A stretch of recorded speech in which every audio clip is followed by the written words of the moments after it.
It's not staying anymore. Don't worry, I'm now we're live. We're not We're live yet. now. We're not I can live. see that we're live. No, ignore that. Go back and show me what you were doing. I can't do it anymore. Now I've got something called stage fright. Oh, come on. You got to show everybody. You guys they're trying to get me to stick some stuff up my nose. And I told them that I didn't want the white powder, but they kept pushing it on me. It's just peer pressure. Will Nostalgia succumb to peer pressure tonight on the Super GameRoom Dudes? We'll be right back. What time is it? Game time! Woo!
What up, YouTube? It's your boys, Detroit Love, P-Dub, Michael B. the Game Genie, and Nostalgia with another episode of the Super GameRoom Dudes. Let's get it started.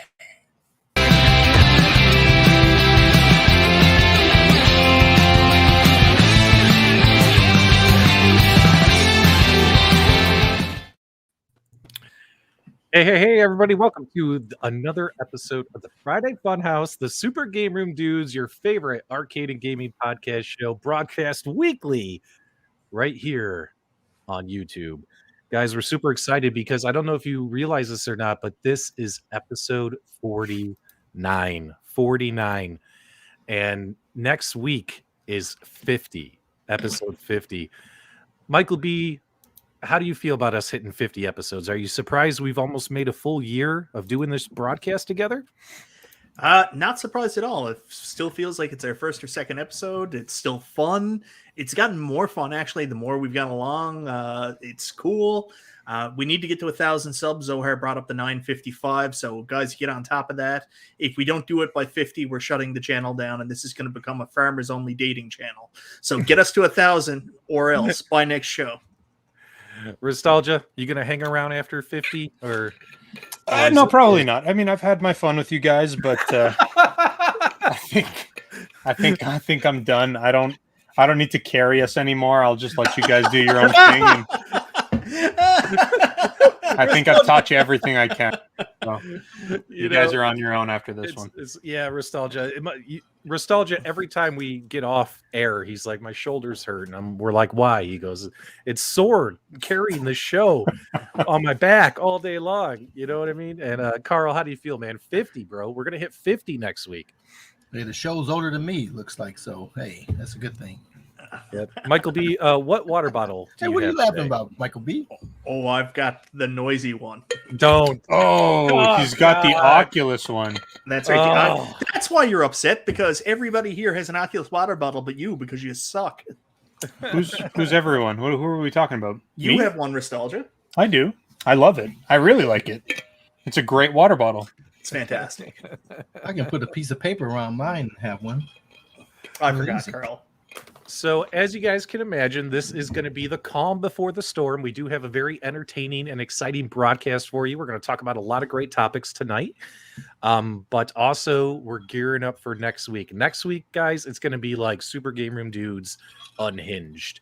We have so much big, awesome, funny shit planned. You guys don't want to miss next week's episode. But we're not going to let tonight suck.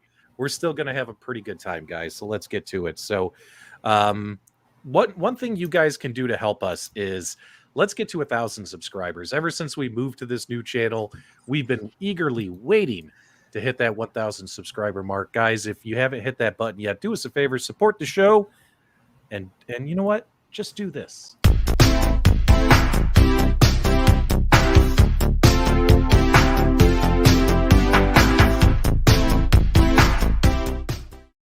That's right, guys. Subscribe today. Join Michael B's OnlyFlans. All right, so let's dive into it. So we're going to talk a lot about the iiRcade. We're going to talk about AtGames. We're going to do our NOD National Owners Day predictions. Arcade1Up news. We're going to also spend a good deal of time talking about something that I'm really excited to talk about. A little bit of change of pace tonight. We're going to be talking about some of our favorite zombie-themed games of all time. Some of these are retro. Some of these are modern games. We definitely want to get your guys' feedback too. And we'll talk about the reasons why we wanted to have this zombie theme for tonight as well. Before we do, though, guys, special shout out to the Rexer Show. If you guys aren't familiar, Rex is a YouTuber, but he's kind of in a quasi-retirement right now. He's taken a little bit of break. As you know, a lot of content creators, we all suffer from burnout and things like that. And Rex said it was okay, I could talk about this. Our good friend, the Rexer Show, has unfortunately contracted the COVID virus. Even after being inoculated, getting his vaccines. So, Rex, we know you feel like crap. And, Rex, we're pulling for you. Guys in the live chat, do us a favor. Throw some warm wishes out there for Rex to get better. Just like Ferris Bueller, guys, let's save Rexer tonight on the Super GameRoom Dudes. Let's make sure that we get Rex what he needs. I might have to send him that Arcade1Up stool he's been waiting for. You know what I'm saying? He's been waiting a long time for that. So, Rex, we're pulling for you, brother. We hope you feel better soon. There he is. What kind of stool are you talking about? His stool sample. Yeah, are you going to send him, like, the stool or the stool? I'm going to send him the stool, the Arcade1Up Marvelverse Capcom stool. So, yes. Save Rexer. What was that line in that movie? Like, I heard from my friend's cousin at the drive-in that Ferris was really kind of sick. What's that quote from that movie? Do you guys remember what I'm talking about? I can't remember. I watch good movies. Oh, you don't? Ferris Bueller's Day Off is not a good movie? Are you Canadian or something? What's wrong? Yeah, I am Canadian. I only watch Strange Brew. That's the only movie I watch. All right, guys, so let's dive into some of the meat and potatoes here. So we're going to kick off talking about the iiRcade. So iiRcade announced a couple of things this week. Well, for starters, they got a new game live on their store, this Rangok Shmup game. Kind of a more modern shooting game, top-down shooter. That went live on the store today. Unfortunately, they had to cancel their show today. Michael, who hosts their show on Fridays, he was feeling ill. So again, everyone's sick right now. What's going on, guys? But then again, earlier in the week, they announced Space Invaders. This is obviously one of the top 50 arcade games of all time. Now, some people out there might say, well, it's Space Invaders. Who cares? This is actually, in my opinion, a bigger deal than just them getting Space Invaders. So I kind of want to go around the horn. I wanted to get everyone's opinion about this in the live chat. And what does this mean for iiRcade? What door has been opened? But before we do that, Carl, what do you think about iiRcade getting some TAITO top 50 AAA arcade games, baby? What do you think about this? I think it's a good thing. People have been asking for retro games. They want to have the old classics. I bought it for the modern because I have the classics everywhere else. But it's a good thing. The more apps that you have available, the more games that you can strike somebody's nostalgic feel, I think is a winner. So keep them coming. And they have not had a problem with keeping them coming. And what about you, Michael B., the Game Genie? Believe it or not, Kev Grit has a great point. Space Invaders, he says, that's not the great point. TAITO coming on board. TAITO coming on board. It's meh in Canada. TAITO coming on board. AAA plus. That's a big one. I don't think it's meh or meh. I think it's Space Invaders is something people have asked for. They asked for one of those top tier arcade games, top 10 of all time. They're getting it here. We talked about this a lot on the Tech Buzz earlier. We said that, some people only want modern games. I'm sure a lot of us on this panel feel like the iiRcade's a good place for modern games, but some people only have the iiRcade in their house and want to see retro games on it. That's what they bought it for. So this is a huge deal for them, and some of those TAITO games are going to be fantastic. I'm a big Zookeeper fan. I can't wait to see that show up on the machine. And Nostalgia, what are your thoughts? Yeah, no, I think it's a big win to have TAITO on board. That's lots of opportunity. And I mean, they've got the advantage of possibly taking like newer ports as well. Like they don't have to stick with retro games; they can go with some of the newer ports of those titles. So there's a lot of opportunity, and I think I'm not super excited for Space Invaders myself because I mean that's a game that I'm not super interested in playing. But the door is wide open for a lot of other cool things. So, for instance, here's what I think we might see in the very near future is, if you guys remember, Jong has had a couple of shows recently where he unleashed the Fury, right? He had a very special iRcade Day where he announced about 8 iRcade arcade titles, some pretty decent games, obviously not the biggest of the biggest games, but some pretty good recognizable games. And then, of course, he had the Data East Day after they got Data East and announced a bunch of games on their platform as well. Same games that are, you could get through AtGames or Arcade1Up. But a lot of folks saying that like iiRcade can't get the same games as AtGames or Arcade1Up. Well, they're getting the Data East games. They got a ton of the, what is that called? Jaleco games and other brands like that, as well as now TAITO games, which Arcade1Up has those, AtGames has those. This definitely. And if you look at some of your top 50 arcade games of all time, for those of you who like this platform for playing retro games, I think the folks who want to play retro games on the iiRcade should be very excited because it's only a matter of time now. Could just be a week or two, who knows, before John unleashes the TAITO Fury, brings those games to the platform. So I think that's very, very exciting. Let's take a look here. So we had a live poll going in the chat. Are you excited about the TAITO games coming to the iiRcade platform? 81% of our viewers voted yes. 19% voted no out of 63 votes so far. Let's go ahead and close that poll. So it seems like folks are kind of digging the TAITO games from this selection. I think this is actually bigger because it's going to lead to more of the games that people have been clamoring for, right? I mean, these games aren't bad games. But you have to look at it, though, too, is iiRcade consumers, not everyone who owns an iiRcade has an Arcade1Up or an AtGames, right? iiRcade seems to have its own little niche. There's some of us who have them both, right? So for me, because those games are included on some of the other machines I have, am I going to personally buy them? I might or I might not. I think it might come down to, Mike, let me ask you this. Even though you have this game included on another platform, if it's one of your favorites of all time, yeah, are you going to buy it? When iiRcade puts it in their store for anywhere from like $5 to $10, right? Because you can't imagine these games going for a higher cost than that. I'd be shocked if they did, right? But for instance, I love Elevator Action. Those who follow me know that Elevator Action is one of my favorite games of all time. It's included on some of my other branded arcade machines. But when it goes live on the iiRcade store, Mike, for like $5 to $10, I'm going to buy it. Yeah, I'm going to buy it just to play it on the iiRcade, even though I have access, even though I already own it. What about you guys in the live chat? Will you find yourself in the same situation? Mike, what about you? Go ahead, man. Give me some good thoughts here. Zookeeper, I said it earlier. If Zookeeper goes on iiRcade, I'm going to pick it up. There was some conversation earlier about Arcanoid. That one kind of confused me a little bit because you don't have a spinner on the iiRcade. So, I mean, you're really going to be going outside the box of how you'll have to play it. Mm-hmm. What about you, Detroit Love or Nostalgia? Do you think you'll still pick up these games even though you own other cabinets or devices that already have these games already? Yeah, regarding Star Wars, Space Invaders, I didn't buy the cabinet from Arcade1Up. I mean, it's not a game that I have to play.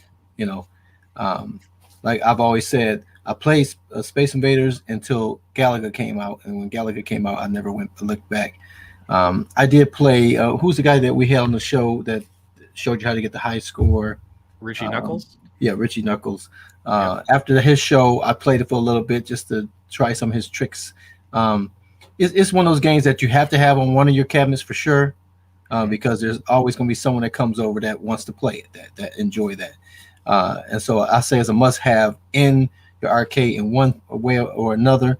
So whatever way you can get it, you gotta have it. What about you, Nostalgia? Any final thoughts on that? Being 100% honest, I don't know that I would buy a title that I already have on a different machine. That's fine. But at the same time, I don't know that I would specifically for the iArcade would invest in retro games. I'm really super interested in the modern titles. So they can come out with, if even if they had like a Mortal Kombat or a Street Fighter that was available in the marketplace, that they just may not be titles that I buy because I'm really focused on the modern gaming aspect of that machine. So that's kind of what I'm interested in myself. So, for instance, we've talked about this a million times on this show and on my channel. I predominantly, the 70-some games that I own on my iArcade are more the modern stuff that I don't already have access to on some of the other ones. But if it's a game that I really, really like In the Hunt or probably Space Invaders, and if they release, a couple of the other TAITO games, am I going to buy them all? Nope. I'm not going to buy them all. If they get the entire TAITO library, even though I have access to it on other devices, am I going to purchase every single game on the iArcade? No. But when it comes to like my select favorites, I'm probably going to do it. I'll probably pick up Space Invaders. And guys, it's not going to stop here. Obviously, they're going to get probably a good chunk of this TAITO library in the near future. So I'll probably pick like a couple. But like a lot of folks out there, a good chunk of the iArcade fan base, we're all waiting patiently for the next modern game announcement. You know what I mean? The game that you really can't play on some of these other devices natively. So that's what gets me really hot and excited about iArcade is when those titles get announced. Like that Mayhem Brawler that's coming out next month. It's supposed to be in August, right? That game, I'm going to be all over that. You know what I mean? Especially if it's as good as Streets of Rage 4. But what about you guys? Are you all hot and bothered for the modern? It sounds like Nostalgia is. What about you, Detroit Love or Michael B? Yeah, the modern is what I bought that cabinet for. So without a doubt, those are the games that I'm looking forward to.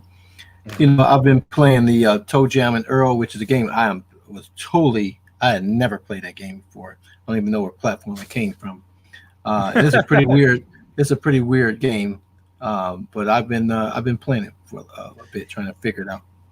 So you play that game for 5 minutes and it doesn't automatically scream 1990s Sega Genesis to you? That blows me away, because like if you were looking for something weird out of the box and scream 90s, Toe Jam and Earl is the game for you. Like that is so iconic for me. Like it's everything for that early to mid 90s that the Sega Genesis was about.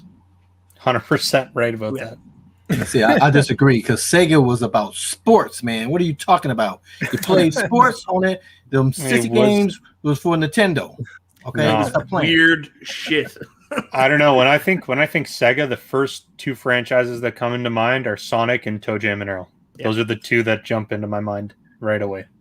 I'm sure I've heard of it, but I definitely hadn't played it back then. And I'm hoping Mayhem Brawlers it's going to kind of hopefully hold us over until that Streets of Rage announcement, right? Streets of Rage 4 or Shredder's Revenge or something of that nature. I'm really excited about that game coming to the iArcade. That game looks pretty good. But also, yeah, that was Sega Star Wars Trilogy.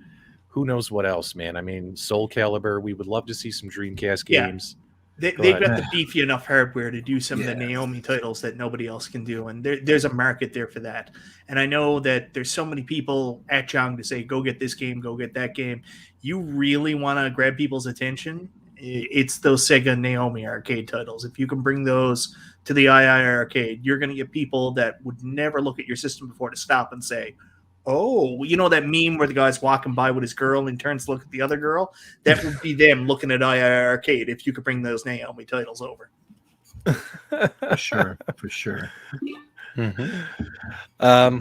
But so good move by iArcade. And what does this tell you? They now have TAITO, they have Sega, they have Data East, right? They need to get more of the Data East titles. They need to get more of definitely the Sega titles, right? Like they brought us some really good Sega games, but not all of them, right? Not a lot of the other ones that I think a lot of people would get super hyped for, jump out of their seat.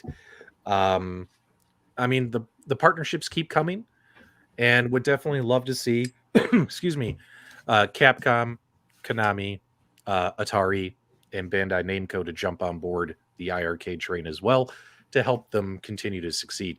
Jong's going to keep doing this two-pronged attack. We know that's his business plan. He's going to keep trying to get the retro games to satisfy the retro audience, and then he's also going to keep trying to get the best modern games he possibly can as well to satisfy that audience. It's kind of interesting that his product has almost two different niches that he has to try to satisfy. There's some people like us who will play both types. Like I like modern games and I like retro games, right? But I see plenty of comments from people on their fan forums that are like, "Oh, I don't care about modern games. I just want to play Frogger on this machine." You know what I mean? And that's what they're waiting for, right? Yeah. Because they're cultured. Because they're cultured. Frogger is culture. And if it's their only cabinet or one of a few, you want to get those games that you really enjoyed playing growing up. So I've said this, and I'm sorry for cutting you off, Detroit Love. I'm horrible for doing that. After the show, I'll take my 40 lashes. I'm very sorry. I'm at Arby's.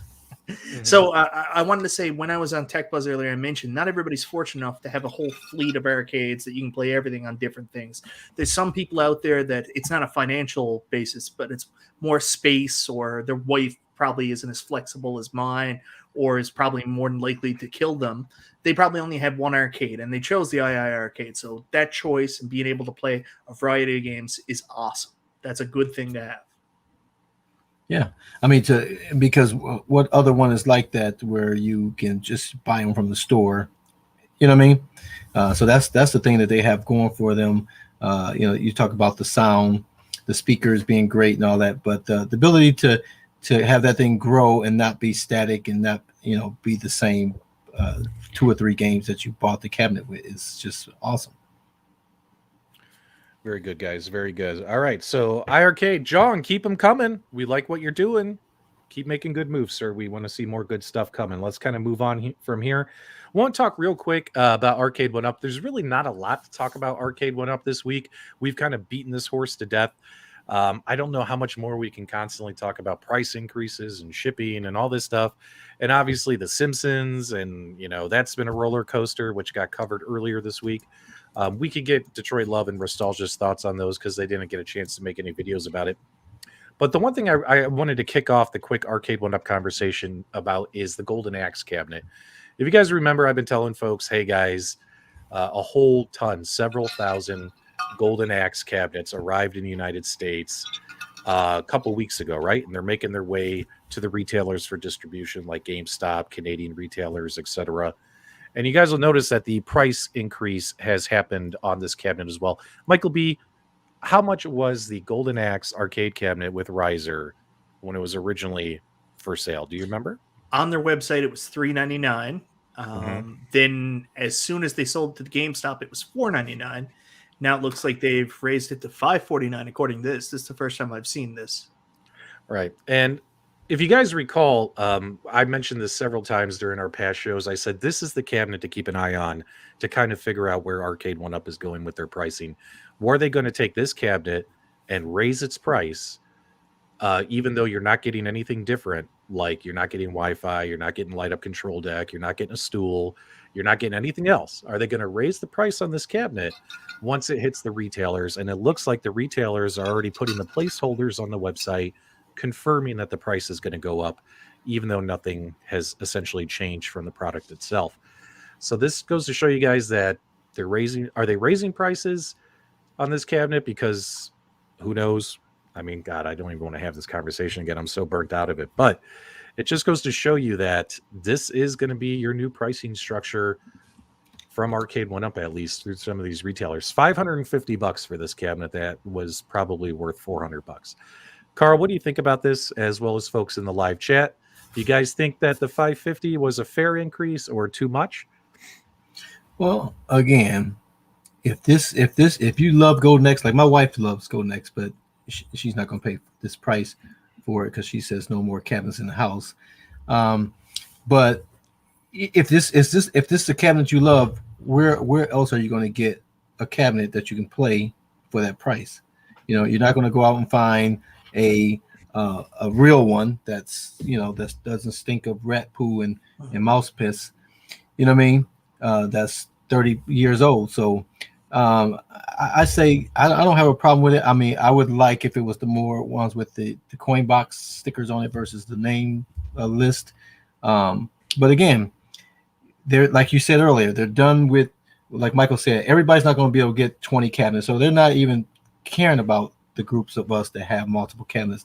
They're looking for the person who's going to buy that one cabinet that they like and enjoy.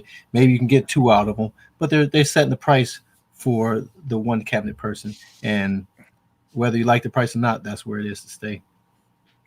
And Michael B., what are your thoughts here? I don't really have any additional thoughts. I can't add anything more to this conversation. I've talked about it too much. What about you, Nostalgia? I don't know, man. The only thing I'll say is that I think the rent is too damn high. I think that's it. I think the price point is too high. I bought this. I think I paid like 600 Canadian. Yeah, me too. And that's when it was what, $3.99 US or something like that. I can't remember, but there were some issues with it. The big thing to keep in mind is that Code Mystics did the emulation on this. Yep. And if you were to try to run Revenge of Death Adder just through MAME or using a core on RetroArch or something like that, you're going to get some graphical issues. So the game itself was properly optimized on a custom emulator. So this is a good way to get that game and play it with the proper graphics, and it's very arcade realistic in terms of like the way it actually performs. Mm-hmm. So there is that going for it, but I mean the price point I think is just too high. Just it's a little excessive. I think that's just kind of my take on it. Yeah, appreciate it. We put a poll in the live chat for viewers. Do you guys think Golden Axe is overpriced at $550? We got about 68 votes so far. 87% said yes. 13% said no, that it wasn't overpriced. So I can understand Arcade1Up might need to take rate increases, right? Price increases. Totally get it. Totally understand it. But several $100s again just seems out of line. If Arcade1Up was only raising prices on these cabinets by like $50 to $75, I wouldn't be complaining about it, Mike. I honestly wouldn't. I'd be like, okay, I'll pay, $450 or something of that nature. You know what I mean? So someone's going to take this the wrong way. I know it's going to happen, but let's be clear here. When this was sold directly from their website, it was $3.99. They sold out of that stock relatively quickly. Mm-hmm. Then when it came out to GameStop right away, as soon as it came out through a partner, it was $4.99. And that was back before any of the price increases happened. The only price increase on this cabinet now is that additional $50. So I'm not trying to defend any price increase. I've talked about this to death. I'm just saying, just pay attention to the timelines and what the price increase we're actually talking about is. It's actually $50 on this particular cabinet. Yeah. And the reality is the market's going to demand, and the market's going to say whether it's a good price or not price. They're either going to buy it or they're not going to buy it. If they continue to buy it, which I don't see any reason why they're not, then the prices are going to stay the same. If the stores have the things sitting on the shelf taking up space and not selling at their price, they're going to bring the price down, so you'll be able to catch them when they come down. But my money says they sell at those prices without an issue. Again, we can complain about it because we know better. Most people that walk into a store or go find it on their in their web search, they're looking for, can I buy a Golden Axe arcade machine, and they come up with the search. It's going to be a no-brainer for them to pay the price. So again, if they sell, the prices are going to stay and possibly increase. If they don't sell at their price, then look for some bargains. Yeah, so I mean, even though I have my line in the sand, I can understand if Arcade1Up had raised the prices $50 a cabinet due to world events, struggles, whatever it may be. Some of these increases just appear to be forced increases, just in my own personal opinion, and based upon all the behind-the-scenes digging I've done. It just seems like they're trying to satisfy meeting a profit margin versus more, we have to do this for the sake of our business to survive. You know what I'm saying, Mike? It's just how it feels. It just feels like we're going above and beyond what we actually need to. So yeah. But when I mentioned, Mike, I said that I didn't think it was, I thought it was a slow news week for Arcade1Up. You kind of shook your head a little bit. Was there something else I missed, in all honesty? Yeah, the Big Blue cabinet. I sent you this earlier today. Oh, the shipping Big Blue notice. kit. So Big Yeah, Blue Big has Blue. landed in ports, and it will be going out in the next 2 weeks. Yeah. How many of you guys in the live chat did you guys order a Big Blue? Well, there's actually something here that you guys might not know. Remember when Zohar joined us for the iiRcade live chat, and he had ordered his iiRcade? Well, Zohar has since canceled his iiRcade and then ordered the Street Fighter II Big Blue cabinet. Shame. Oh, So okay, so Zohar, he bought an iiRcade. You're saying he canceled it, took the money, and bought a Big Blue? Well, Yeah. it's his decision, you know. Yes. yeah. I Shame. canceled my Big Blue and my turtles. Actually, I canceled them both, Yeah, because you had pre-ordered both of those, I remember, and you. and then you I had- came to my senses.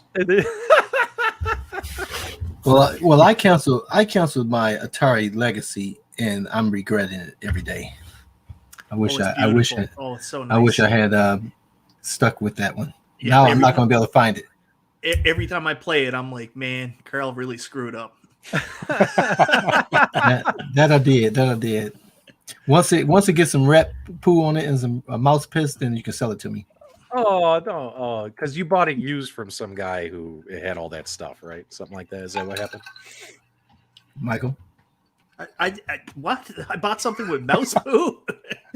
Oh, I thought one of you had purchased a cabinet from a guy who had all that stuff Oh, going on in his house. Something like that. No. Well, Carl went to somebody's house that there might have been something like that going on. I don't know. I can neither confirm nor deny. All right, so let's take a real quick look at this final poll here. So, did you order an Arcade1Up Big Blue? We got 75 votes in real quick. 16% said yes, 84% said no. What I really liked about this cabinet is the fact that it has actually a really good game lineup. It does, yeah. And, you know, maybe if this was like the Capcom Legacy cabinet with Wi-Fi and stuff, I think maybe I would have got this cabinet. But because the Big Blue, but it's like a skinny blue, it's like a Big Blue that's been on Jenny Craig or Weight Watchers, or if any of those programs still exist in the world. This cabinet's been doing DDP yoga and also doing, what is that guy's name? What's the fitness guy? Stevie Fitness. Oh, Stevie Richards Fitness. Stevie Richards Fitness, yeah. Yeah, so it's like, you know, it's just not fat enough for me. Like, I want that Big Blue to be a fatty Big Blue, you know. So because of the appearance of the cabinet and also the cost, that shied me away from it. But I will not deny that out of all the cabinets, this is just my opinion, out of all the cabinets that have recently been announced or leaked, I honestly think this cabinet had the best game lineup out of all of them. Yeah. Go ahead. Just something really quick. Nocturnal, no, we do not pay attention to the chat. Also, Zohar, I apologize. I'm not trying to out you. I'm just having a little bit of fun at your expense. You're, of course, allowed to do whatever you want to do with your money. Shame. You're allowed to do whatever you want with your money. So nobody gives Zohar a hard time, guys. That's not what this place is. It's a free judgment zone. Shame. Love Jason likes the giant marquee. Ritual calls it's the slender blue. There you go. That's another name for it. I will say this. I wish that Arcade1Up never released 2 Street Fighters in the same year, so I didn't have to make a decision on which one I was going to get. I bought the Capcom Legacy Edition, and they probably don't see Capcom Legacy Edition and Street Fighter 2 Big Blue as the same cabinet. But, you know, it's kind of the same cabinet, despite there being a different game lineup and online connectivity. If I didn't get Street Fighter 2 earlier this year, I probably would have bought Big Blue. Also, I don't like the fact that they have that weird art on the front. I would much rather prefer to coin door than... I hate, like, no offense to anybody who does this, I don't like when people get the decorative front panels for their arcades. I'd rather see just, like, black or coin door. I don't like the art on the front always.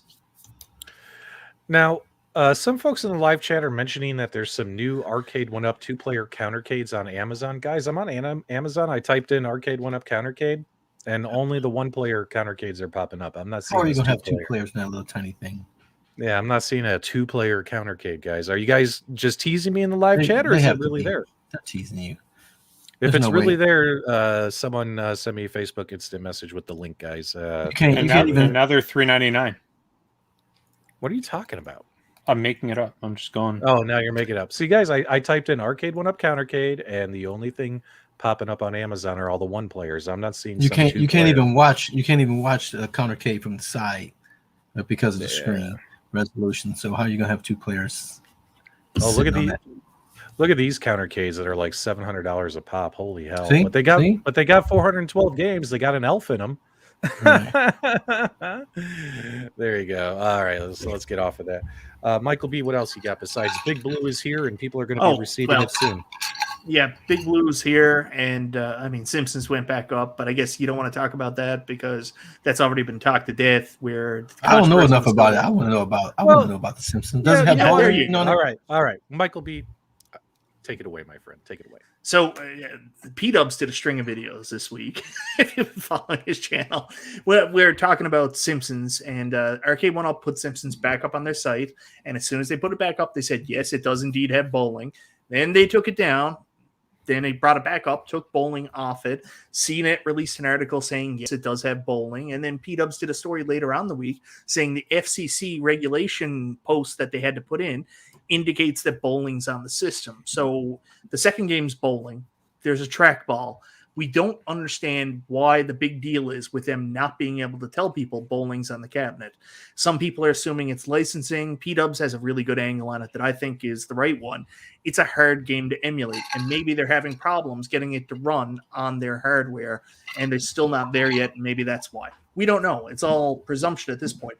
It's just mind-blowing how this keeps getting announced and then retracted over and over and over again. Like, it's just weird. To be fair, I don't think anyone would really put it past Arcade1Up to release a cabinet that has a broken game on it. Keep going. That's all I have to say. I'm enjoying the listening. Go ahead. Michael B, what else you got? Well, I want to add, I'm not really I like the 4-player Simpsons game, but the bowling would be the biggest thing because I don't really have a good bowling game in my arcade. So that's what I'm looking for. Silver Strike would be my preference. But I would love to have a bowling game in here. So that's good to play. I think a lot of people feel the same way. They're excited for Simpsons Bowling to be on it, and it's a big selling point for the cabinet too, because a lot of people are hesitant to buy another beat 'em up cab, especially where it's 4-player and it takes up so much space. And then with beat 'em ups, they find they get tired of them quickly. If they could confirm that bowling, I think that would move that cab very quickly. So that's why it's so crazy that they're not mentioning bowling. The other problem I have with Simpsons is I'm a Homer player. I'm a Homer main player when I play Simpsons. And if you look at the control panel, the way they've modified it to configure the trackball in there, they actually put the player 2 action buttons above the joystick. So you're going to have to play like this. It's weird. Like the buttons are above the joystick. So if bowling's not on it, take the trackball out, dear God, and fix the control panel. Hot off the presses, guys, and special thanks to everyone. I got several people sent me the links. You guys are awesome in our live chat. But we have these 2-player Arcade1Up Countercades. We do have some placeholders that for some reason weren't showing up when we did a simple name query. But let's see if we can zoom in here on this stuff. So let's see here. Look at this control deck. You got your Ninja Turtles one. Do you guys know what the price is going to be on this? Does it even tell us? $649. Oh, stop it. Let's see here. Does it have the other ones? Oh, here we go. Here they all are. So we got Ninja Turtles, Turtles in Time, NBA Jam, Marvel Superheroes, Mortal Kombat 2. There you go, Zohar. There's the cab you've been waiting for all that time that I told you about months ago. I hope it has online play. Yeah, hopefully they put the. I mean, why would It does they? not. It will not. No way. You think these will be local play only? Yes. For real? With For nostalgia. real. No way. Oh, how can you release these, especially these three, without online play? Ninja Turtles, NBA Jam, and Superheroes. The same way that they released the original Turtles and Marvel without online play. Yeah. Oh, so interesting. So I got a question for you. How much was that Dim Mech 2-player cab? Was it on this same page? No, do you remember when Arcade1Up did the limited sale? Yeah. Oh, I Street don't Fighter remember. Dim Mech. It sold out really quickly, if I recall. Yeah, they only made 25 of them, and John D bought the first one. Oh, he did? Yeah. I was like, how did you know when the pre-order would go live? Also, those buttons look weird because they're not the concave buttons Arcade1Up usually uses. Yeah, this is probably just computer renders then, right? Yeah. I don't know. What do you guys think? Let me know. Look at that beautiful 5-inch full color screen. Is it 5 or they're probably using those same 8-inch monitors they've been using on their stuff? Hopefully they got a better one that you can see better from the side, because their monitors traditionally aren't viewable from the side angles. Yeah, upgraded 8-inch LCD color screen. You can see right there. All right, let me see if I can find another one here. Hang on, guys. Well, I like the concept of them. I mean, like I said, I've really since I've gotten my 2 Countercades, I've definitely become a fan. And I can see where people who actually have bars in their home, don't have a whole lot of space, don't want to lose the space to be able to throw one of those 2 players up there on their countertop and be able to play. Those are pretty fun games. The NBA Jams, obviously. The fighter games are always a winner when you got 2 players. So I think they got some. I think they picked some good winners to potentially have some great sales with those. You know, guys, from an appearance point of view, I actually like the way the Ninja Turtles one looks. Mm-hmm. I do. Like, I honestly like it. I like the way it looks. I'll be honest. And I hope they will allow you to pick your player regardless of what position that you're in. Oh yeah, it's going to have the 2-player realm on it. Yes.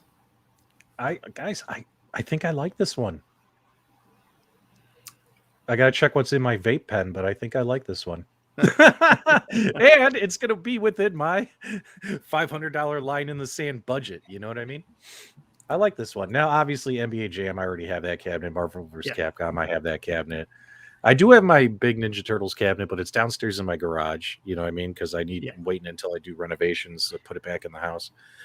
I will say my daughter loves Teenage Mutant Ninja Turtles, so I'd never bought a Countercade, but maybe that's one she would be very interested in having. I mean, I'm not going to put a full Arcade1Up cabinet in her room, even though I've talked to my wife about it, but maybe that's a Countercade I would look at buying for her. I like it too. It's the original arcade. They did good with the art. Detroit Love, there's something you should take a look at here, because this would be interesting for you. That Marvel Superheroes with the 6-button configuration, that'd be a really good cab to get in mod. Yeah, I mean, that's the full size one, or the 3/4 scale one was a beautiful cabinet. I mean, without a doubt, that was, to me, of the ones I've seen personally, that was the best looking cabinet. And that Countercade looks to be along the same route as far as appearance goes. So that would be one that I would like. And then remember, Nostalgia has his Teespring shirt called the Death Shit. So make sure you pick up one of those. And so these definitely make a good desktop game if we ever go back to working in the offices. Now, I don't see a price listed on here, but a lot of people in the live chat are saying it's $400. Is that confirmed? No, it's not going to be $400. It's not going to be $400. I don't know. $500, $499. So if they stick with the pricing model, I think you're going to look at somewhere between $199 and $249 US. Yeah, well, guys, I would say $250. Guys, we're going to have to hold Arcade1Up accountable. They claim that it has an updated. Where did it go? I just lost it. Oh, here, let me. I just lost. It has an updated 8-inch LCD screen. Right, they have to. They have to for it to be 2-player. Hang on, here we go. Upgraded. Look at right there, guys. I got it highlighted. Upgraded 8-inch color. So you're telling me they're going to put better monitors in here than what they've been using in the past? I think they had 7-inch before, didn't they? Or 5-inch? No, they were 8-inch. They were 8-inch? Yeah, 8-inch, but they were terrible quality. They just weren't viewable from the side. You had to be straight on. So with 2 players, you have to have that upgraded LCD screen in order for it to be playable. You know what? Because it has coinless operation, Mike. We're all in, right? We're diving in, baby. We're diving in. That's the biggest selling point for me. As long as I don't have to stick a quarter in it, yeah, value. Absolutely insane. I mean, now they're making 2-player countercades. What else can happen? And this is a crazy, crazy world that we live in. What was that? Did you kick something? It was definitely. What's that? What are you doing?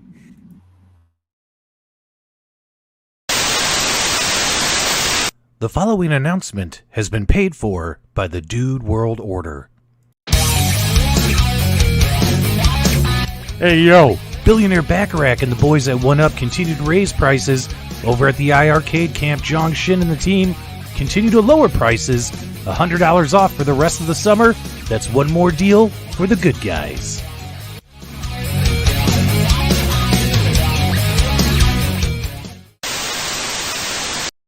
Oh man, the DWO broke in again to tell us and remind us that iiRcade is having $100 off sale on their arcade cabinets for up until, is it Labor Day, right, Mike? Labor Day.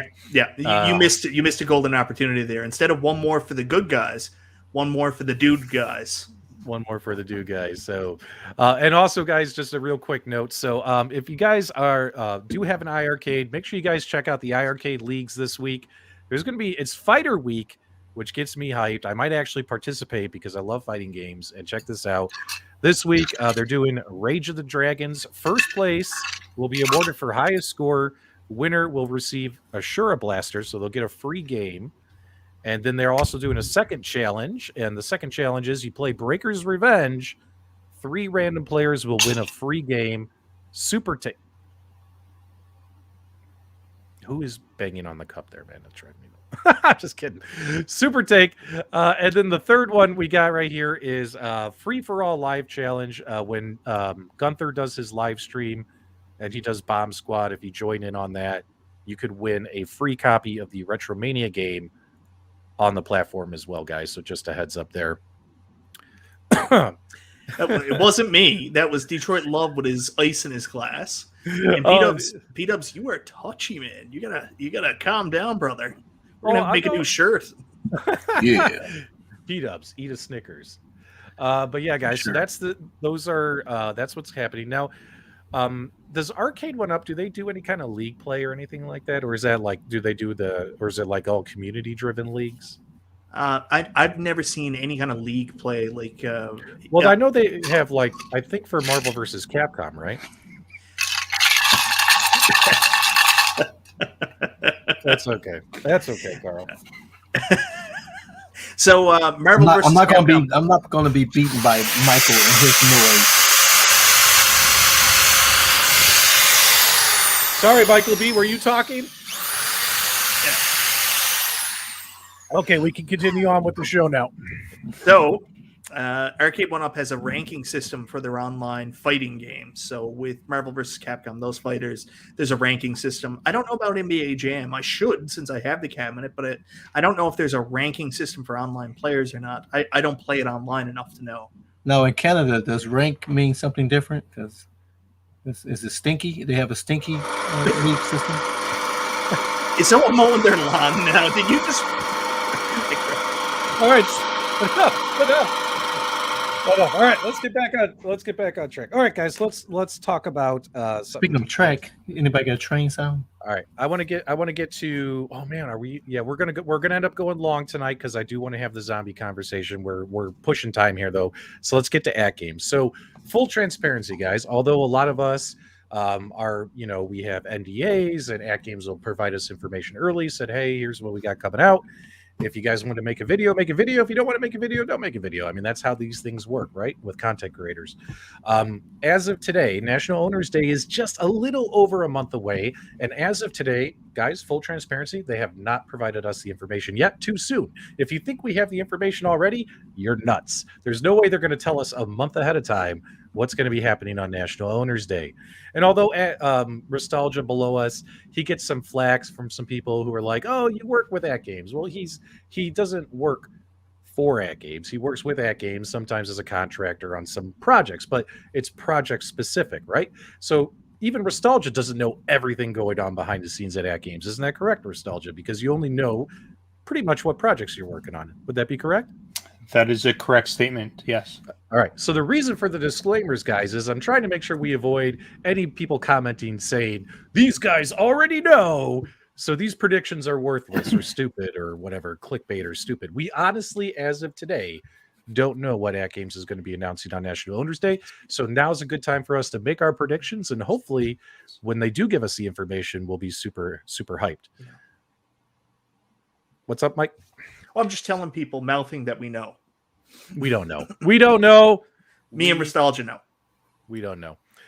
All right, guys. So let's do it. So, AtGames National Owners Day. So let's start running through some predictions here. I'll kick it off with a couple of my own. So, for instance, we're pretty much going to probably see, in my opinion, the final version of that 4-player control deck. We already know it's coming because they let it leak out early. We know it's being revamped. And they're probably going to, I am assuming, Mike, put it up for sale on National Owners Day, one would assume. I mean, they kind of let the cat out of the bag themselves on that.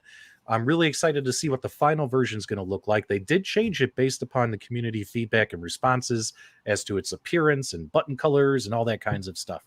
So that's one of my predictions is AtGames will obviously do the 4-player control deck final version, maybe even put it up for sale. I also expect them to do major sales on their pinball games and things of that nature. And when it comes to pinball games, I'm thinking we're going to see some more pinball games announced.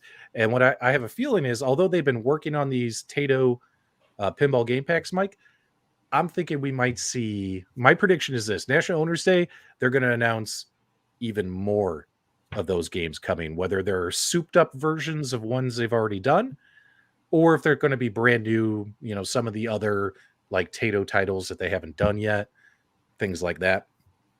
What else?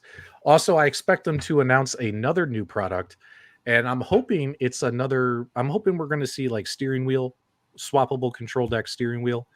And the light guns, honestly, I honestly don't think we're going to see anything light gun related, but if we do, I'd be surprised. So those are my like 3 big predictions is we're going to see new pinball IP content coming soon, the 4-player control deck, and maybe another like swappable type control deck, hopefully a steering wheel one for racing games. Those are my National Owners Day predictions. What do you guys think about those, and what are yours? Go ahead, Carl. Let's kick it off with you. What do you think AtGames is going to do? Well, what they're going to do, or what I hope they do, because I hope the Tetris cabinet comes out and is released and made available, because I've been waiting since last National Owners Day on that. So that's my hope, that we get some further news on that. Aside from that, I think you picked some good things that are possibly going to happen. But of course, I don't know what they're going to do. Well, that's why we're making predictions. We're just guessing. Yeah, I suck at predicting. What about you, Michael B? Will they make that cocktail cabinet of your dreams that you've been waiting for? They definitely won't. I've been trying to harass them to make it for a better part of a year. We're not getting a cocktail table. Maybe we will one day, but I don't think it's in the plans right away. What I think we're getting, and Nostalgia definitely told me about, was we're getting a dedicated racing cab. Nostalgia broke NDA and told me about that. What else? No, I do think that they should do a dedicated racing cab. I think now is a good time. That right now I wouldn't really say competition, but the only option out there in this home arcade space when we're doing the, I don't know what you call it. This home arcade space is the Arcade1Up Outrun cabinet, and that's far from perfect, far from a perfect experience. I mean, if they could get ahead of the curve, release a driving cabinet that's comfortable to sit in. You don't feel foolish sitting in it. And then you could bring your own games and play on it. That would do big business for them, I think, in my opinion. I think that there's some people that would just be happy with a racing wheel, swappable deck, and then gas pedal, and they could do stand-up. But there's other people that would want the full cabinet. That would be huge for AtGames, in my opinion. I think we'll get more pinball tables. I mean, you did one a little while ago talking about them possibly doing stuff based on something like Dr. Seuss books. So there's lots of opportunities out there, and they've got that great relationship right now with Magic Pixel where they knock those TAITO games right out of the park. So I would trust them to take any property and make it into a fun pinball experience. But I do want to see more real pinball. Everybody is going to clamor for Stern. Make Stern happen. You've got other companies like Jersey Jack. We've got other new companies too, like Spooky Pinball just did that Halloween table. We want to see real pinball tables taken and then modified for the AtGames Legends pinball. So if they could do that stuff, that would be big business too. And last but not least, I've got an inkling we may get a Derek board. Hopefully. You're hilarious. But I kid you not, before Ristalja jumps in. Again, I kid you not, my favorite games are vertical. And that's the one thing with the AtGames is I want a vertical cabinet. So that's why I'm looking for the Tetris. I mean, I definitely like being able to put the verticals on my 32-inch pinball machine. So that's held me over. But I would love, and I hope you guys are watching the AtGames. I love to have the vertical cabinet. Make it happen. Now, Adrian in the live chat, he's saying, why does he want more products when they can't deliver on the Tetris Mini? Well, the Tetris Mini is going to be released. Last update we heard, is it September? October. I have no idea. It's been October. September, October, right? No. I think It's definitely October. Definitely October. Okay. Yeah. And AtGames themselves made that announcement, right? So at least they were transparent, letting people know. And, hopefully that they meet that October date, right? And you never know. Maybe they gave us an October date and it comes out sooner. Like if I was running companies like these, and if my people came up to me and they said, hey, Mr. Patrick, this product is going to be delayed until August, right? I would say, okay, well, tell everyone September. You know what I mean? To give yourself a buffer, right? That way, if it comes in earlier, you surprise them and say, hey, guys, it's here, right? That's just how I would do it personally. You know what I mean? But that's just how I roll. But yeah, guys, it's coming. It's coming. Zohar, look at this. Zohar, he's going to, once again, his credit card company's going to wonder what the hell's going on because he would cancel his Big Blue pre-order if they made a racing cab. So that's pretty hilarious. Now, Ristalja, what are some of your predictions here? And before you do so, I did put a poll in the live chat real quick. I said, do you guys want a swappable racing wheel with pedals for your AtGames arcade machines? And about 80% voted yes, 20% voted no. So majority votes there on that one. Go ahead, Ristalja. What are some of your predictions? I'm actually not going to do predictions because I do know a tiny little bit, nothing that's concrete or anything like that. So I don't want to mislead or say anything that potentially gives anything away. But from what little I know, and I only know a very small amount, I think that there's some pretty exciting stuff. And I think that lots of people are going to be happy with some of the announcements. So I think that that's all I will say. You don't have to say anything, man. I just told everybody everything you told me already, so you're good. Yeah, you're good. We're getting what? A dedicated racing cab? Is that the one?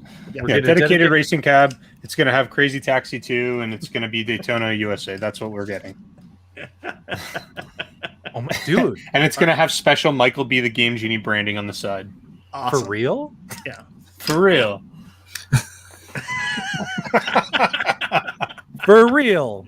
With Ristalja. This is this week's For Real with Ristalja. We got special shout out to Kamla here for putting together this thriller artwork for us. Looks fantastic.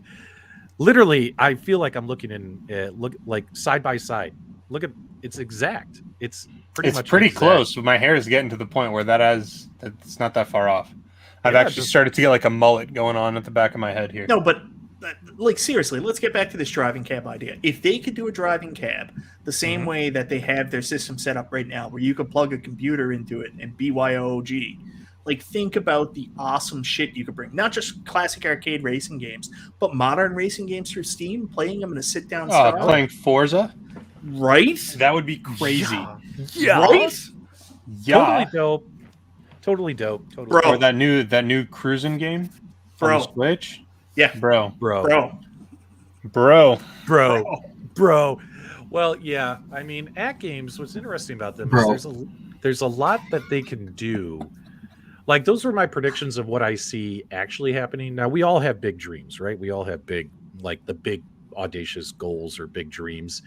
Stuff that I would like them to do that I don't see them doing, obviously, would be, hey, let's announce this deluxe pinball machine that they kind of tease people about. That remember, guys, when they took the survey on the last National Owners Day, majority vote from the audience was they weren't interested in smaller pinball machines. They didn't want a tabletop or a desktop mini pinball machine. A lot of them wanted something even bigger than what the AtGames Legends pinball is.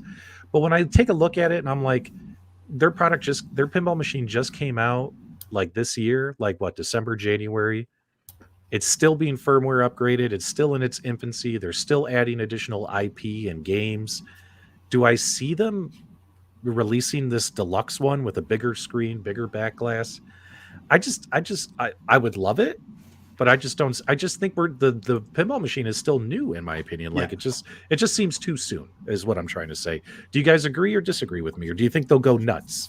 You want to get nuts? Let's go. Well, I have an opinion on that. I mean, I would love to see a tabletop from AtGames, from the simple standpoint that right now, if I have a beefy PC like Michael B just bought, I got to kind of get my PC over to this big arcade. But a lot of people don't have that luxury to do that. They have their gaming rig already set up on their desktop, and to be able to throw a nice tabletop pinball machine there, plug into their existing computer, and be able to play those pinball games when they want to, that would be pretty awesome. So they don't have to bring the machine to the table. They can bring the pinball cabinet to their actual gig. So I think that's a good opportunity for them to consider. Got a comment here from Meatball Saucy. And guys, you definitely want to keep up with Buy Stuff Store out of Canada. They've actually come up with a modified deluxe back box. It's really nice. It is nice. Really nice. Yeah. And I think our good friend Mike Caputo MCAP, who has the Basement Corner Arcade YouTube channel, he actually got his hands on one, and he's going to be revealing it on his next show. So if you're interested in it, make sure you tune into his next broadcast. I think they do it on, is it Thursdays? I think it's Thursdays. Yeah. Go ahead. Is he the one that had the artwork from a specific band? Yeah, Kiss. I think it was Kiss. Was it Kiss? Kiss? AC/DC? Or was it AC/DC? I think it was AC/DC. It was one of those. I'll go to Meatball Saucy's comment. I love the guys at Buy Stuff Store, but some of us want to see a dedicated product done by the company that's kind of future-proof. So, like right now, we have a Vibs board, and then on top of that Vibs board, you have to put a HDMI cable through the back, and you really got to drill a hole to do that. Plus, you got to drill the hole to, put your button there to press on. I'd like to see another option would have been for them to release a back box with those options out there. And it's great that a third party's doing it, but it would have been nice to see something first party that, isn't going to affect your warranty or anything like that. Mike, you make good points as well. And I don't see the problem with AtGames releasing a first party deluxe back box, as well as the modding community having one of their own as well. Well, it's like when I started buying the Arcade1Up light up marquees, it was almost like sometimes I would get attacked and they're like, bro, just buy one from so-and-so from the third party. Third party's much better. It's cool to have options. Let people buy what they want to buy. Stop forcing your opinions on everybody else. I was one of the guys that attacked you, but that's because I knew the Arcade1Up marquees weren't that great and really overpriced. Really over. I think they wanted do you guys remember when Arcade1Up first announced they're going to sell separate marquees, and they put the golden tee and they sold it for like $20, right? And I was like, this thing is absolutely worth $20. Good job, Arcade1Up. But then they took them down, and then when they brought them back and they sold a bunch, they raised the price to $80. Yeah. And come on, who's doing it? Carl. And the quality of that compared to other God, man, that really messed me up, guys. Let's not do that anymore. The quality of that compared to guys Thanks, like nostalgia. disability upgrades and like what even Scott Evans Arcade Game Factory do, and they charge the same price. It didn't make sense to me, right? So yeah, there you go. Yeah, but they were the same. Like there's also a big difference. The Arcade1Ups also have that piece of wood in them, so it provides the same stability that the original piece of wood did. It's more to it than just like, oh well, the other ones look better. Mm-hmm. Mm-hmm. Yeah, but the other ones weren't unstable as a result either. So there's always that. Nostalgia, you do have that guilty look on your face as well. It's just my resting bitch face. That's all. Oh my god. RBF. But yeah, guys, National Owners Day is going to be this upcoming September 6th, 2021, guys. We are just a little over a month away from it. And we definitely want to see AtGames do something cool. I think now's the time to unveil like a brand new product, whether it's a new pinball machine, deluxe or mini, or reveal cocktail table or something of that nature, racing cabinet, light gun cabinet, because I think that would be really awesome. Community would get hyped over it. People would love it. But then, of course, I would love for them to do some big deals on what their existing products are, as well as announce some more licenses, right? Announce some more IP coming soon. PK teased us about Dr. Seuss games. You never know. That might happen, right? Yeah. I would love to see version 2 of the pinball released at the NOD. Version 2, baby, with those changes. I mean, none of us like the standard HDMI and USB ports being on at that spot on the machine. So I love to see them make them modifications and just make version 2 available. And I think people are making a little bit too much about where the HDMI cables are. Like I've got mine hooked up. It's barely noticeable. And then people were watching my stream last night saying, "Oh God, the machine looks like it's on life support." There was 2 cables coming out of it. It's been driving me crazy all night back there. I can see it back there. It's like, why is that there? Well, you can also just simply unscrew them from the inside and then like relocate those if you really don't like the way it looks. So, but again, this was version 1. Version 2 clearly shouldn't have it that way, and so that's my prayer. Can I pray? Can a man have a prayer? No, you're not allowed. You're not allowed to have an opinion. You must agree with me at all times. Did PK? Are we talking about PK talking about Dr. Seuss in a Facebook? Yeah, during our chats and in Facebook, all that kinds of stuff. I got to say that would actually be really cool to have like a Cat in the Hat pinball table or something. It'd be pretty sweet. Yeah, we did a show talking about that, and like I think it would be great. Personally, I'd be more excited about more TAITO games or even other IP if they bring in Stern or someone else, right? One of the other ones that Mike mentioned who make real tables and get those converted to digital. That would be really cool as well. Spooky Halloween pinball. Take my money. What is spooky? Spooky, they do what? They did Rick and Morty, didn't they? I'm not sure. They did a Halloween pinball table. I like horror movies. I'm really excited. But not $10,000 excited, right? To buy the real thing. You got any money? All right. Oh, I would have, but I don't have $10,000. Now there's you would if you didn't buy 75 Arcade1Ups, though. Yeah, but then I only have one pinball table. Yeah, but you would have the Halloween pinball table. I'm pretty sure more Arcade1Ups than us. What are you talking? I'm not complaining that I'm not buying a pinball machine. That's true. Yeah. All right, guys. So here's what. There's no way we could take a live poll for this. So do us a favor, guys, in the live chat. What is the number one thing you're hoping AtGames announces? Throw it in the live chat, and we'll just do one final trip here around the horn, and then we're going to move on to something pretty cool. What is the one thing you want from AtGames on National Owners Day? Whether it's a sale, whether it's a new product, whether it's a new IP, what is a new control deck? What is the one thing you want? Throw it in the live chat. Detroit Love, if they only announced one thing, what would it be? Go ahead. Version 2 pinball. Version 2, like a deluxe pinball machine or a mini pinball machine? It don't have to be deluxe. It just has to be improved upon version 1. Okay. And what about you, Michael B. the Game Genie? I'll say something different. They have this awesome concept called ArcadeNet, where you can go online. There's voice chat built in. You can play people. There's a great lobby system set up. The design looks really good. Whoever did it is a genius. So, it's really cool. I'd like to see some other titles in there that would entice me to go in and play it more. So I'd like to see some new titles added to ArcadeNet for the online play. And I just don't mean quantity. I mean quality. Something that'll really make me say, "Wowee!" There you go. I like it. Nostalgia, what is the one thing you want? A pony and $1 million. That's two things. I had the pony. I think I know just a little too much to be able to say what I want. I think that there's lots of good stuff coming, and I think at the end of the day, there's going to be very few people upset. Okay.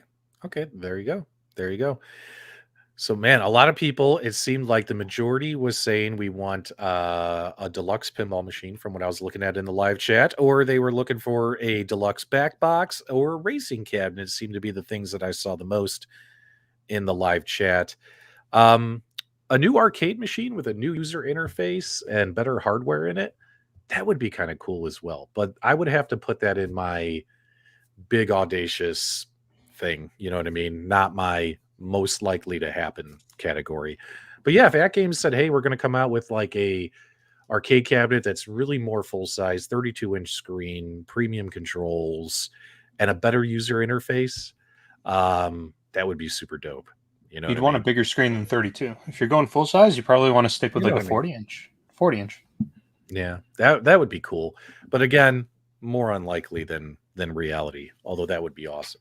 So 4K, 4K, 40-inch? No, it could be 1080p. It doesn't have to be 4K. Nah, if you're going deluxe, man, why stop at 1080p? Go 4K. You think AtGames can get these sell 4K monitors cheaply, like, and a cost effective? Like, we want this thing to be not like $2,000. We got to keep it under. Oh, you could definitely build a deluxe machine at retail for less than $2,000. Come on. I know you can build. I'm talking. Well, I'm saying like as a manufacturer, they could do it. I think that's the thing though. You go big. If you want a deluxe machine, you go big. You don't just like give you 10% extra. If you're going to go big and you're going to spend the money, go how many percent extra? How many percent extra? 60.39%. You got to go at least 60.39% better. So this is all they need to do right here. Retrostasis is on the money. They just need to reopen Blockbuster Video. 100%. Can you imagine if Blockbuster Video was run by ArcadeNet? Spoiler alert. That would be awesome. Blockbuster actually had an opportunity to save themselves and move to a Netflix-style service. And they were like, no, we're not going to have to worry about that. Our good friends Columbia House taught us how to run business. So Didn't Columbia House turn into Netflix? No, Columbia House, they also went out of business. I thought they were acquired or they converted to Netflix acquired, or something. Maybe. I don't know. I don't know. Yeah, so what I'll do here, guys, is I'll clip that segment out of the show and we'll come back and revisit it, see who was right, who was wrong. Because guys, in full transparency, they haven't told us yet. Hopefully we'll find out in a few weeks, right? If they tell us, they'll tell us like the week before or the week of National Owners Day. So we'll see when they tell us and what they tell us. So can I just share a funny story really quickly about Columbia House? I had a friend that was closing his house, and anyways, we were all helping him move stuff in, and they wouldn't let us get stuff into his house because there was a problem that came up. He owed $50 to Columbia House, which held up his house closing. Hold on, wait a second. So Columbia House ended up putting a lien on his property for $50 because he owed Columbia House $50. Oh, that's brutal. I actually did the Columbia House thing when I was a kid. I did too. I convinced my parents to do it, and they're like, "This is a ripoff," And I was like, "Yeah, but you get 5 DVDs for 10 cents each." Yeah. And then you have to spend $75 per DVD thereafter for like a minimum of 5 DVDs or something. What a waste. All right, guys, real quickly here. This week's leaderboard events starting today. Frontline, Super Burger Time, Boogie Wings, Prisoner of War, and Leprechaun King Team Play. If you guys want to participate in the leaderboard games for a chance to win prizes from AtGames. Make sure you guys play Those are all very good games. The good selection this week. That's a very good selection. Very good selection this week. Very good. Your average gamer says we was suckers. Oh, come on, UAG. Cheer up, brother. Cheer up. For Columbia House, he's talking about Columbia House. Oh, well, yeah. Yeah. Forget that. All right. Hold on. I got to find something. Oh, no, wait. Hold on. That's the wrong button. Sorry. That was Michael B. Bolton. Sorry. My bad. All right, guys. So what we want to do here is we want to kind of talk about something a little bit exciting, but do us a favor, guys. If you're enjoying the show, give us a thumbs up and make sure you subscribe to the Super Game Room Dudes. We'd appreciate it.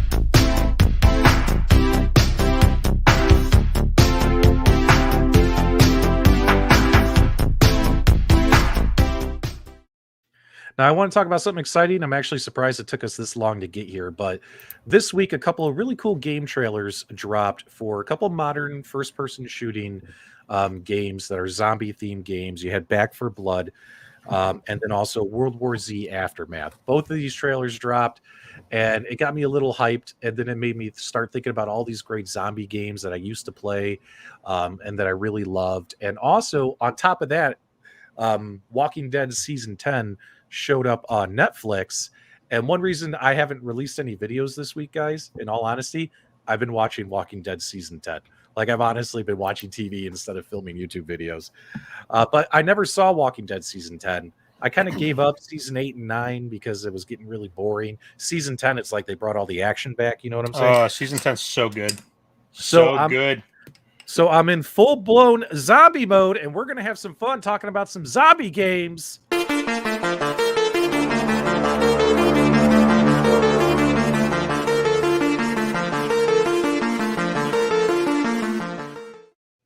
All right, guys, we're going to talk about some of our favorite zombie games of all time. I've pulled a few games from each of the co-hosts. Plus, I want to hear yours in the live chat because you never know. There could be people watching who might take this as a good game recommendation and check it out for themselves. And whether it's modern or retro, it doesn't matter. Could be an arcade game, could be a modern game. We definitely want to get your feedback.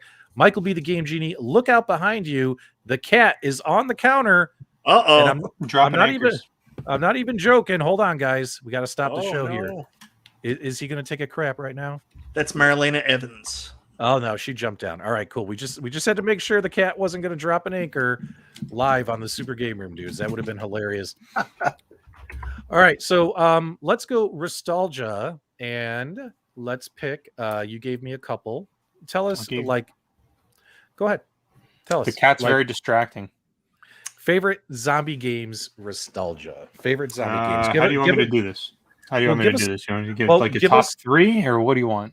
We'll say this is one of my favorite, and I'll tell people why. Don't just say this is my favorite and I'm done. Why is it your favorite? Why would you recommend this game? And go.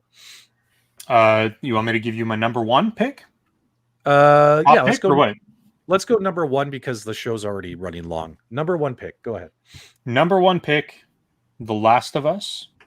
Oh, The Last of Us. Okay, keep going. Tell us why. Just because the game is really, like, the game mechanics are really good, and the storyline is quite possibly one of the best storylines I've ever played, not just for a zombie game, but for any game. How's that? What made it cool? What was so cool about the story, man? Give me some context here. And also, what platform did you play it on? Was it PlayStation 4?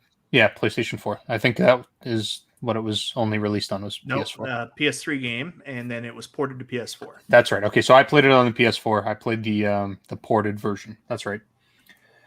I don't know. The game itself, just the storyline was very well written. You really get like emotionally attached to the characters.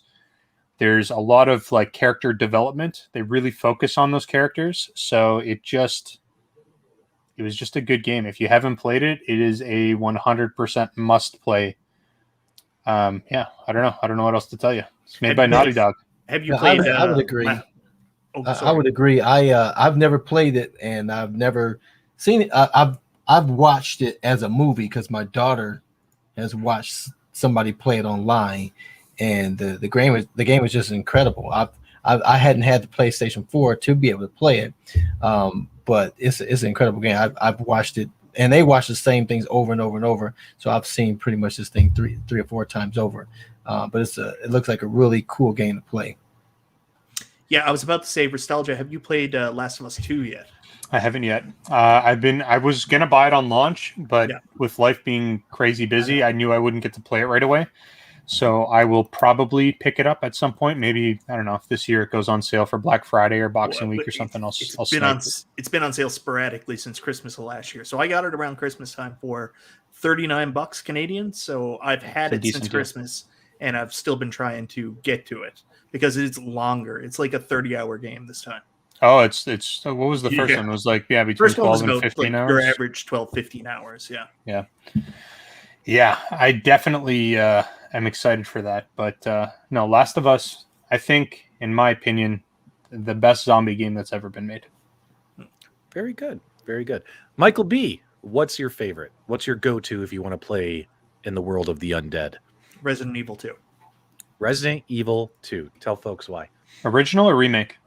Well, either one. I mean, I like zombie games that are about zombies.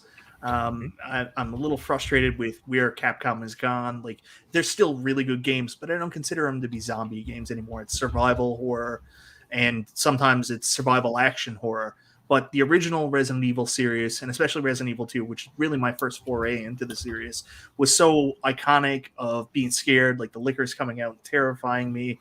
The tank controls, as much as they were frustrating, people complained about them, that added to the element of intenseness because you were moving so slowly and you were constricted by that, which made it even more, I don't know what the right term is. It got your heart rate up because you had to fight against the controls as much as you were fighting against your surroundings. Everything about Resident Evil 2 is perfect. I can go back and play it over and over again.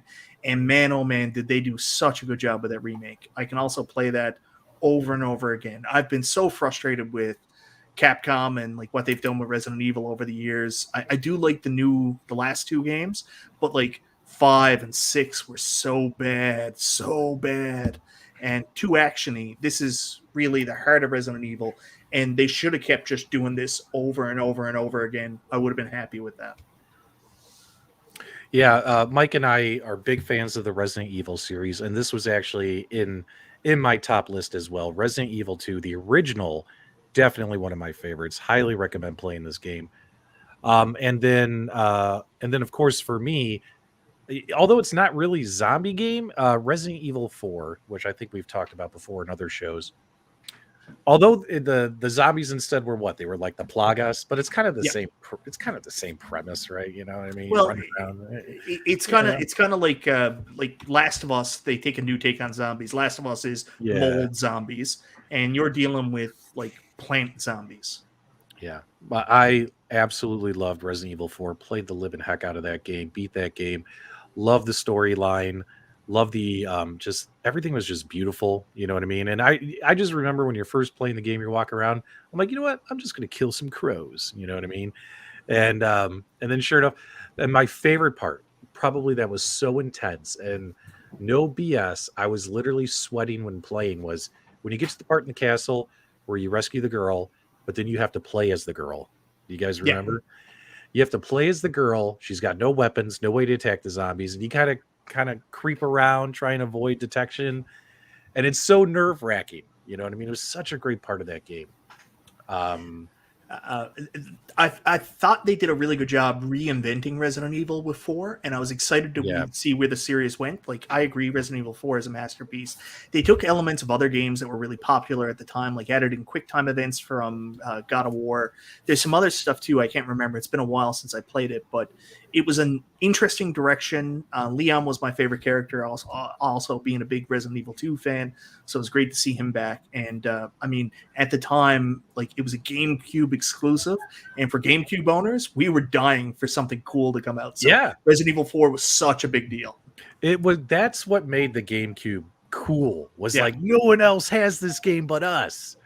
You know. Now, what sucks though is if you went back to play it, like, you know how the controls are so different than like Resident Evil, 6 and 7 on other systems. It's so weird now when you try to go back and play with a GameCube controller and the way they have the controls mapped for like firing your weapon and drawing your weapon. It's so weird. But still, one of the best zombie games of all time, in my opinion. Great storyline, great graphics, great gameplay, and it just sucks you in. going through the castle, all the amazing things in the castle, all the different rooms. Resident Evil 4, probably my favorite, like zombie-esque themed game of all time, although they're not really zombies, they're like plagas. But Resident Evil's famous for zombie games. And then of course Resident Evil 2 as well. Resident Evil 5 I didn't like so much. I didn't really like Resident Evil 5. Are you excited for the Oculus Resident Evil 4 remake? Yeah, we're gonna try that. Now, Carl, speaking of Oculus, one of his favorite zombie games is a VR game, which I have never tried myself. Carl, tell people what your pick was. Well, I actually have two VR games that I've really been enjoying. That's The Walking Dead, Saints and Sinners. I think they did a really, really good job with that. Gameplay is cool. The movement is pretty fluid. And if you like to play long drawn out games where you get to wander and get the crap scared out of you, it's definitely a great game. But I also like Zombieland VR, Headshot Fever. That's more of you just get to shoot zombies in the head and you get more points if you get them in the head. It's just a pretty fun game. I would say definitely the shooter games on the VR are one of the best for me, but they did a really good job. This is the Saints and Sinners here. I like this game. I like this game a lot. It is pretty cool. Oh, one of my cats just did drop an anchor. It's horrible. No. The worst day of my life. One of the cats just I smelled something and I was like, "That's death." I smell death now. Now, right here, this is that's pretty appropriate with this intro here. Perry Ball brought up a game that I love in Nostalgia. You'll dig this because you're a big Dreamcast guy. Blue Stinger for the Dreamcast. Do you remember playing that? I never played. I don't think I've played that one actually. Oh, go back and check out Blue Stinger. It was kind of a knockoff on Resident Evil at the time for the Dreamcast, but it's a good game. Okay. Very good. So there you guys go. This is Saints and Sinners, some gameplay from the VR experience. And I haven't tried this one yet because I just got my Oculus a couple months ago. So I need to check this out. This looks like a ton of fun. Can't wait to try this. It's crazy, man. It's crazy. It looks totally intense. I mean, there's I don't know about this why it is about the zombie games, because even the regular Resident Evil, I mean, even though the mechanics was wonky, it didn't age very well. But man, when them dogs jumped through the window and came after you, man, that it just has some scary points in it that to this day I remember those. You walk by, you think it's a dead person, then it jumps up and starts chasing you. And because the controls were so wonky, it was tough for you to get away. You had to control it. But Resident Evil is definitely by far one of my favorite over the years. A lot of those games I get and I never finish them. I just, they just get to me, you know what I mean? But I really enjoyed that. And someone mentioned Silent Hill. Silent Hill is one of those games I never ever finished. I love to put it on and play for a few seconds and I run away scared. But the zombie games are pretty cool games. Silent Hill can be frustrating. I don't know if Silent Hill's Silent Hill's a survival horror game. I wouldn't call it a zombie game because you don't know what the hell is going on there. And like really, after you finish it, you still don't know what the hell happened. All right, guys. So moving on here, we're going to talk about a few more. And remember, these are zombie-themed games, some of our favorites of all time. And this one, you guys might laugh, but I'm sorry. We all have that guilty pleasure in life. And this is mine right here. Yeah. Plants versus Zombies. Absolutely love absolutely love this series. Absolutely love playing these games. They're so goofy and corny, but they're just so much fun. Brains. I love Plants versus Zombies. I think it's really cool. This is one of the games that my wife really enjoyed, and we play this together because these things get pretty crazy, and so we both share a screen and try and get these things. I never liked the version 2 as much as I did the first one, but definitely a must-have on the iPad.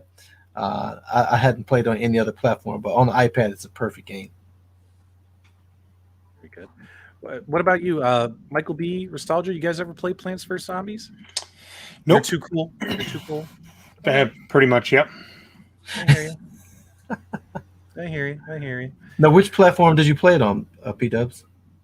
I have them on Steam, and we had them on. God, what was it? Was it the Wii, or what was it? Yeah, to me the iPad was just fun because you get to touch the screen.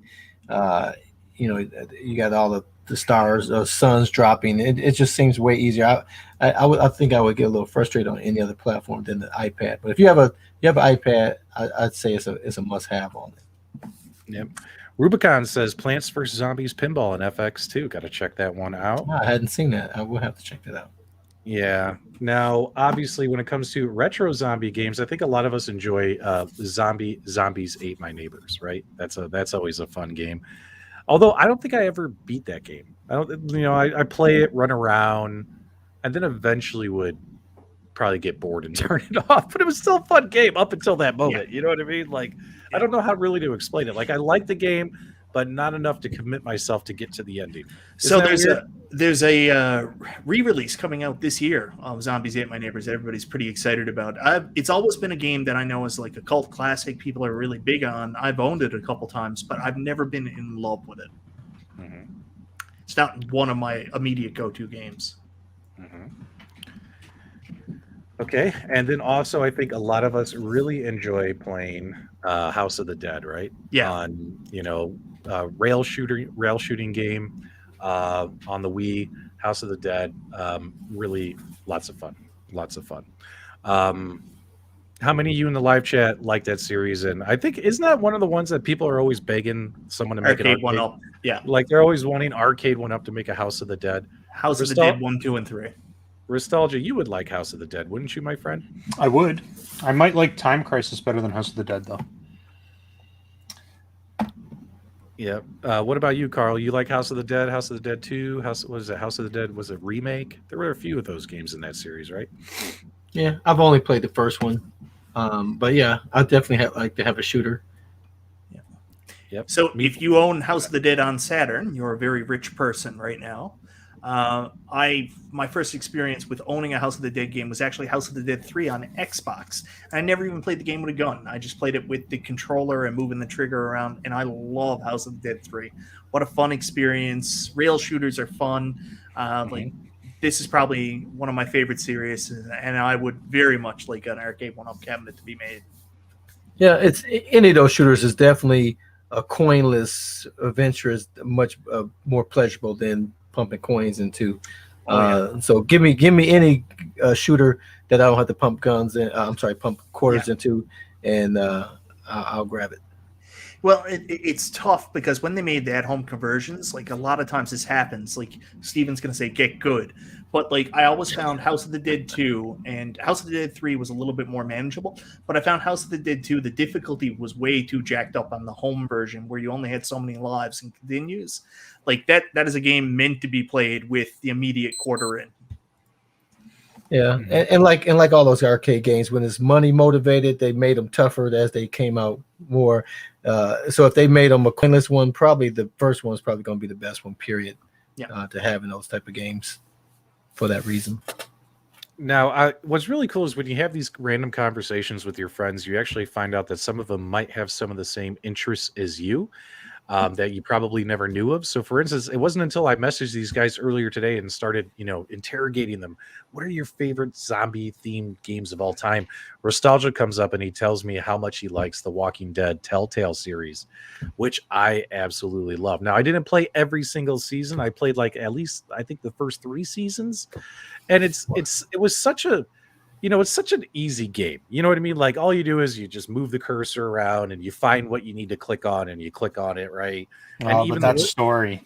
Right. But even and the story. fight and even like if you get into like an action sequence, it's so easy to beat.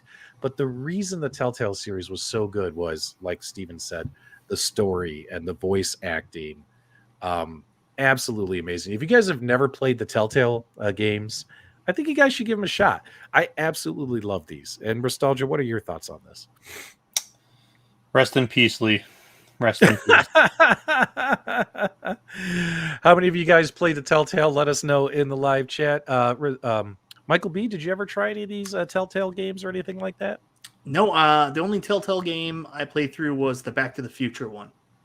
Oh, really? Oh, I remember that one. I never beat that one. There is an incredible Telltale game that is called The Wolf Among Us. Yeah. I played that. That game is so freaking good. That might be the best Telltale game that they've ever released. This is a close second, though. Okay. Yeah, I enjoyed these. Again, I played these on the iPad, and it was a great experience. I think they were what they call episodes. They did it episode 1, episode 2, or was it seasons? I believe it was episodes. Yep. Alrighty. Yeah, good job with this series. Well, now they're no longer in existence. What's happening, Mike? So someone just read. You should read the Walking Dead comic series, and you can see my giant books over there. I have in fact read them. Unfortunately, reading them is one of the reasons why I don't like the TV show very much. Really? Yeah. Oh, that's interesting because I have the entire the actual comic run all the way from issue 1 up to whatever the issue was. I can't remember, 193 or something like that. And I like the show so much more because I read the comic first. Yeah. Really? Yeah, it's weird. I guess maybe I didn't have the expectation that they were going to copy the comic. I knew that it was going to kind of go in and out, but yeah. I'm one of these people that I form an attachment. Like if I read something and then a character resonates with me, I form an attachment with it. And then if they don't follow that, not to the T, because I expect there to be differences, because I know Hollywood works different and it's hard to take something that's a literary piece drawn and really take it into live action. But some of the stuff, the choices they just made with characters, just like, I'm like, the hell with this. And you resonated with Tyrese, right? No. So it was Tyrese. No. You don't have to lie, Mike. And also season, I think it was season 8 of The Walking Dead. I watched the show religiously, like where they were doing the episodes that were all about one character with no one else there, explaining the significance of Buddy's bow staff. I was like, the hell with this. This is too artsy. Really? You didn't like it? Hey. There was only 3 episodes like that, and most of them were around the most popular characters. That was enough. I wanted to murder everybody involved and everybody that was watching with me. I never wanted to watch it again. Really? Yeah, they have to explain stuff. It's gonna all be tied up with a nice little bow at the end of the season. I don't give a shit about your stick, buddy. Oh man, you're talking about Morgan, right? Yeah. Oh yeah. Okay. All right, guys, in the live chat, do us a favor because everyone in this community is always looking for the next great game recommendation. Your favorite zombie game. Write it in the live chat for us right now. I definitely will check out some of the ones you guys name if I've never played them before. And while those folks are typing those in, any honorable mentions, any that we didn't get to? Carl, any that we didn't get to off your list? No, but like I said, they had this one game that you could hook up to your Xbox. It was a zombie game on a cruise. That was a horrible game. That was a horrible experience. I don't recall the name because it was so horrible. If you ever come across that, do not buy it. Okay. And what about you, Michael? Cruise. What is that? Yeah, it was a connector you put on. It came with a gun. You had to have the controller, the reader, like 6 feet from your TV, and you had to be 6 feet from it. But the zombies were on a cruise ship, and you were going around killing them. But the experience was just horrible with that gun. Wow. Oh, I did like Dead Island. That's a good one. Your average gamer, very good. Okay, Michael B. Honorable mention. Zombie U for the Wii U. It was Zombie a launch U. title. Oh, yeah. I enjoyed it quite a bit. I remember that. There was a lot of really jump shit my pants moments. So yeah, good job. I completely forgot that existed until you said that. I bought that game on launch with the Wii. Yeah. Here's a good one. Here's a good one. Resident Evil Code Veronica. But then again, I'm a fan of Resident Evil, so yeah, that's a good one as well. Code Veronica was well done, in my opinion. What was the game where this came out on either the original Xbox or early on the 360, where you're locked in a shopping mall? What was that one Dead called? Rising. Dead Rising. Yeah, Dead Rising. So when the Xbox One first came out, there was nothing out for it. And I got an Xbox One because I walked into Future Shop, Steven. If you remember at the time, Future Shop was still a thing. I used to have a business account with Future Shop, and I was so disappointed when Best Buy absorbed them. Yeah. So I walked into Future Shop. I could still buy an Xbox One. I bought it and brought it home. The only game that they had available was Dead Rising, and I was never a fan of the originals. I bought Dead Rising 3 and played through the game in 2 nights. I just played through it straight. I had so much fun. I've gone back and played the whole series afterwards. Love those games. Such a weird take on zombies where you have so many on screen at one time. Yep. Yeah, I do Pulling like up a chainsaw. I do like how a lot of the first person shooter games would have the zombie option, zombie packs. So yeah, that's always fun as well. Dead Rising. And of course, I'm very interested in checking out Back for Blood as well as World War Z Aftermath. Guys, go ahead and look those trailers up on YouTube. They both came out last week. Both look fantastic. It's kind of funny. Back for Blood came out, and then all of a sudden, immediately, a couple days later, here comes the World War Z one. It does look like World War Z Aftermath has a game with that's a little bit more built in. Like there's a lot more stuff you'll be able to do in the game, whereas Back for Blood seems more of like an arcadey type experience. Limited options, just kill, die. So yeah, you guys might want to check those out. Well, there's somebody in the chat talking about Dead Space Trilogy and saying that is a zombie game. I don't recall that being a zombie game. I remember it being more of like a thriller, but they weren't zombies. They were aliens, weren't they? I'm trying to remember. I haven't played that game in like 10 years. Well, it's on Xbox. What is it? Game Pass right now. If anybody wants to go back and play the series, you can do it there. And Wasn't they're it remaking like a parasitic alien or something like that. Geez, man, I don't know. You're splitting hairs here now because like we're talking about like the parasites that are in like the mold zombies from but those are obviously zombies. Come on now. Yeah, zombie aliens. Sean Nesbitt says. Okay. Yeah. Well, I did want to mention one other that I really should throw in there, and this is one I only played recently.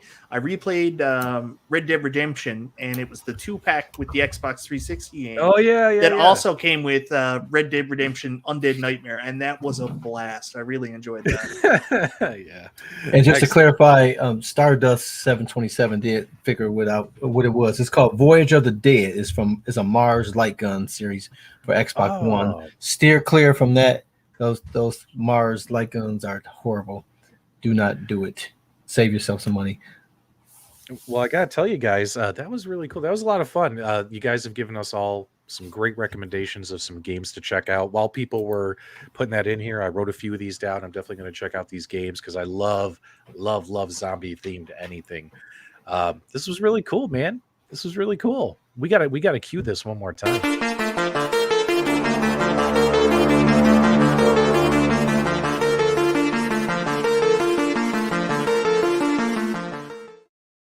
Yes, I need that for the timestamps after the video, ladies and gentlemen. Don't let me fool you. All right, guys. Next week, episode 50 is going to be huge. We're talking huge. We got big, huge, funny stuff planned that we've already filmed and put together. So hopefully you guys will come back next week for episode 50 and celebrate it with us here on the Super GameRoom Dudes. If you're new, consider subscribing. If you enjoyed the show tonight, give us a thumbs up on the way out.